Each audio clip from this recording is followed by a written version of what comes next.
Next question है, if 17410 plus k is the perfect square then the least value of k lies between this. तो पहले इसका square root निकाल लेते हैं। वैल्यू क्या है 17410। डिवीजन मेथड से इसका स्क्वायर रूट निकालते हैं। पेयरिंग करेंगे 1 1 जा 1 1, ये 2 आ गया, 7 4 उतारा, 2 2 जा 4, अगर यहाँ 2 पुट करेंगे तो यहाँ 2 2 जा 4, 2 2 जा 4, 3 3 जा 9, 3 2 जा 6, 4 2 जा 8, तो 3 टाइम्स आएगा, 3 3 जा 9, 3 2 जा 6। इसको ऐड कर देते हैं इधर, 3 3 6 2, यहाँ क्या बचता है 5, यहाँ कैंसिल आउट, यहाँ क्या बचेगा 5, ये कैंसिल आउट, 1 0 उतारेंगे। अब यहाँ पर क्या पुट करेंगे, 2 2 जा 4, 2 रखेंगे, 2 6 जा 12 1, तो 2 से करते हैं, 2 2 जा 4, 2 6 जा 12 कैरी 1, 2 2 जा 4 1 5। ठीक, तो अभी इसमें ग्रेटर ये आ रहा है और लेस ये आ रहा है, इसको सबट्रैक्ट करेंगे तो वैल्यू क्या आएगी 14। इसका मतलब क्या हो गया, अगर यहाँ पर 5 2 4 होता तो ये परफेक्ट स्क्वायर बन जाता। ठीक, कितनी बार गया 3 टाइम्स और देन 2 टाइम्स, ये परफेक्ट स्क्वायर बन जाता। तो के की वैल्यू क्या हो गई, के की वैल्यू हो गई 14, के की वैल्यू 14 आ गई। तो इसका आंसर क्या होगा, third one, lies between 10 to 15। Next question क्या है 104। नेक्स्ट क्वेश्चन है एक्स स्क्वायर माइनस 81 एक ब्रैकेट में और दूसरे ब्रैकेट में क्या है 196 minus y square upon x y plus 14x minus 9y minus 12 1 2 6। अब इसको सॉल्व करना है, वैल्यू निकालना है। पहले तो इसको ही देख लेते हैं, ये फॉर्मूले में देखो जाएगा ए स्क्वायर माइनस बी स्क्वायर वाले में, एक ब्रैकेट में a माइनस बी और दूसरे ब्रैकेट में a प्लस बी। कैसे, ये एक्स स्क्वायर 81 9 का स्क्वायर होता है, 196 ये 14 का होता है, y का स्क्वायर अपॉन इसमें और इसमें x कॉमन दिख रहा है, x कॉमन ले लिया y प्लस 14, इसमें और इसमें प्लस 9 तो 9, हाँ 9 कॉमन ले लिया, क्या y प्लस 14 आया। इसको ऊपर फॉर्मूला ओपन करेंगे, x माइनस 9 एक ब्रैकेट में, x प्लस 9 एक ब्रैकेट में और इधर 14 minus y 14 plus y upon में x प्लस 9 एक ब्रैकेट में हो गया और y प्लस 14 एक ब्रैकेट में हो गया, y प्लस 14 कैंसिल हो गया, x प्लस 9 से कैंसिल हो गया। आंसर क्या आया x माइनस 9 14 माइनस वाई, तो इसका आंसर सेकंड वाला होगा। फिर थर्ड क्वेश्चन क्या है, इस क्वेश्चन में यहाँ से माइनस है, ये भी माइनस है, तो यहाँ माइनस 9 कॉमन होगा। अब यहाँ माइनस 9 कॉमन होगा तो यहाँ x माइनस 9 आ जाएगा, तो कैंसिल आउट ये वाला नहीं, ये वाला कैंसिल आउट होगा, ये रहेगा। तो यहाँ आंसर क्या आ जाएगा x प्लस 9 14 माइनस वाई, ये आंसर आ जाएगा। अच्छा सिंपल इंटरेस्ट वाला क्वेश्चन है, ये कैसे सॉल्व होगा। ये हमको पी दे है, प्रिंसिपल कितना दे रहे 3800, अमाउंट क्या है 4465, ये रुपीज में, रेट क्या दे रहे 7.5%, R 7.5% per annum in x year, C x year, simple interest मतलब ईयर। और फाइंड आउट क्या करना है 3x प्लस 1 ये फाइंड आउट करना है। तो पहले सिंपल इंटरेस्ट अगर हम देखें, सिंपल इंटरेस्ट क्या हो जाएगा a माइनस पी, इसके वैल्यू निकाल लें, a क्या है 4465, p क्या है 3800, 4465 3800 माइनस 5 6 9 10 11 12 13 14 6, ये कैसे क्या आ गया 665 रुपीज। ठीक, अब फॉर्मूला पुट कर देते हैं, SI is equal to P into R into T upon 100। SI क्या है 665, अभी हमने निकाला है, P क्या है, R की वैल्यू क्या है 7.5, TX अपॉन 100। तो सबसे पहले 2020 कैंसिल हो गया, अब 665 अपॉन 38 इंटू 7.5, ये x की वैल्यू आएगी 5 5 3 15 5 3 15 0 38 5 5 6 7 5 5 25, अगेन 5 2 10 5 2 10 5 6 30 5 6 30 5 3 15, तो फटाफट 2 से कैंसिल करेंगे, 2 1 2 2 3 6 2 3 6 2 1 2 2 9 18 3, तो 19 7 7 9 63 7 9 63 6 7 7 8 9 10 11 12 13, तो ये 7 टाइम्स में चला जाएगा 19 से। तो वैल्यू क्या आ गई, x की वैल्यू क्या आ गई 7/3। अब हमको वैल्यू क्या निकालना है, x प्लस 1 की वैल्यू निकालना है, x प्लस 3x प्लस 1 की वैल्यू निकालना है। तो 3 7/3 प्लस 1 ओपन करेंगे, ये 3 कैंसिल हो जाएगा, 3 इक्वल टू 10, वैल्यू क्या आती है 10। नेक्स्ट क्वेश्चन क्या है, mean of median and mode of data given below is. अच्छा ये जो डेटा दिया हुआ है, पहले इसका मीडियन निकालना है, इसका मोड निकालना है, फिर जो मीन और मीडियन आएगा उसका मीन निकालना है।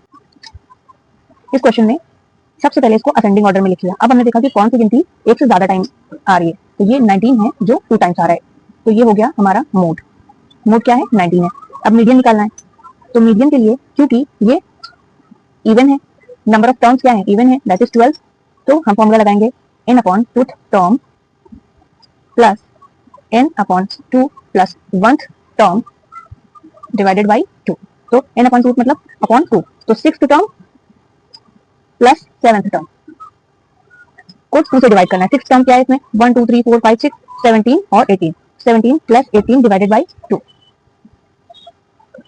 35 डिवाइडेड बाई 2, तो ये क्या हो जाएगा 2 1 2 2 7 14 17.5, क्या हमारे ऑप्शन में है 17.5, ये 17.5। ठीक, अब नेक्स्ट क्वेश्चन क्या है, नेक्स्ट क्वेश्चन है in the given trapezium ABCD AB parallel to CD if x minus y equal to 80, x minus y 80, what is the value 3y।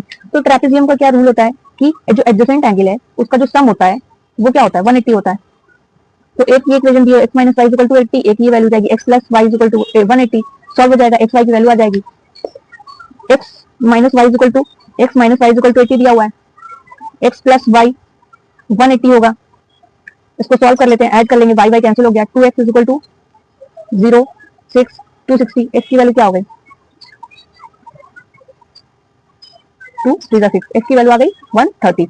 अब यहाँ रख देते हैं 130 minus y is equal to 80, तो y की value क्या आ जाएगी 130 माइनस 80 50, y की वैल्यू आ गई, x की वैल्यू आ गई। क्वेश्चन क्या कह रहा है 3y माइनस x की वैल्यू पूछ रहा है, 3 into 50 minus x, 5 3 15 150 minus 130, value क्या आ जाएगी 20 डिग्री।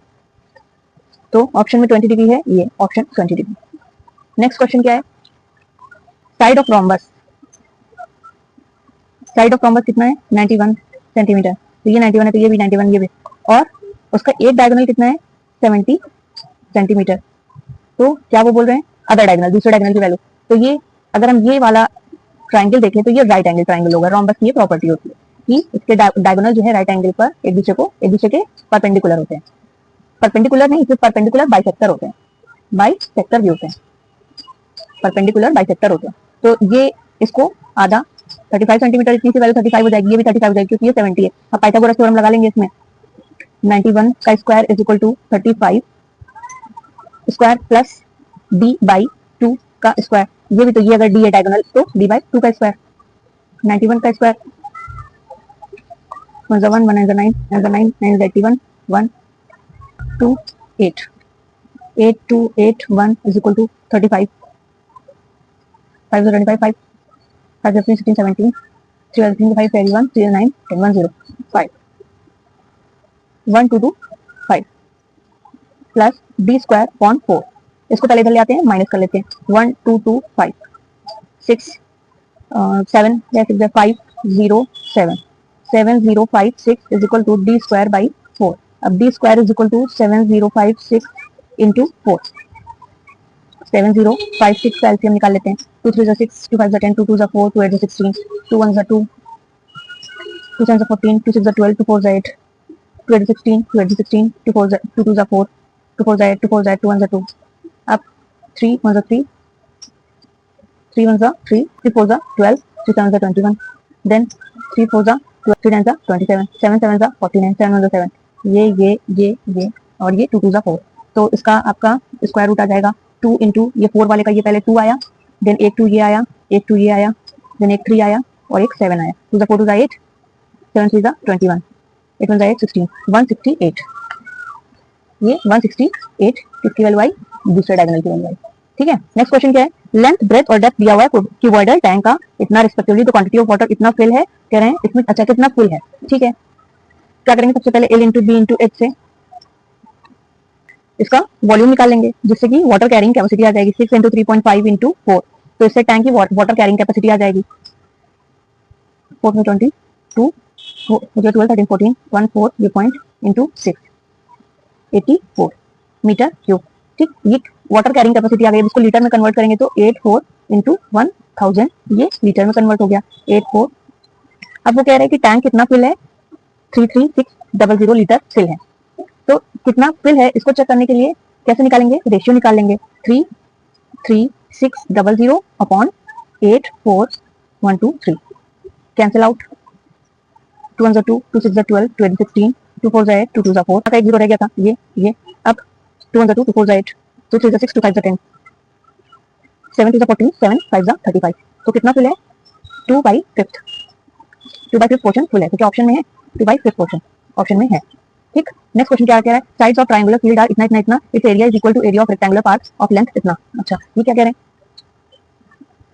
एक ट्रायंगल है 45 60 75 मीटर और एक रेक्टेंगल फील्ड है जिसकी लेंथ क्या है 90 मीटर है, कह रहे हैं इसका एरिया इसके बराबर है, तो इसकी ब्रेथ बताना है।